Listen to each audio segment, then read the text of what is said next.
পারাং নদীর ডাক অমৃত মাইতি।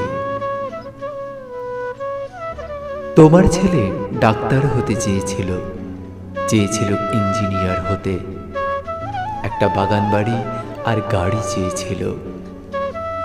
দুনিয়ার ছেলে চেয়েছিল শালের জঙ্গলে থাকতে, মনের আনন্দে হাঁড়িয়া আর পান্তা খেতে।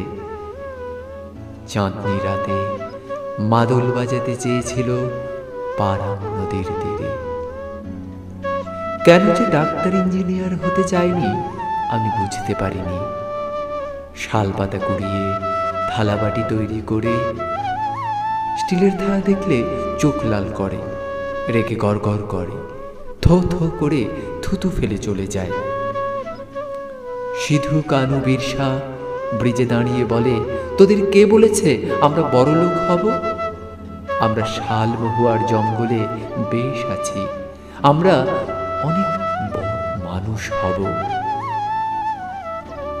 শালের ফাঁকে পূর্ণিমার চাঁদ আমার গায়ে লাগে, ডুলুম নদী আমায় ডাকে, আয় আয় আয়। সুবর্ণ রেখার তীরে বনভোজন করে শুয়ে থাকি। আমরা কালো বটে, তবু চাঁদের আলো আমার গা চাটে।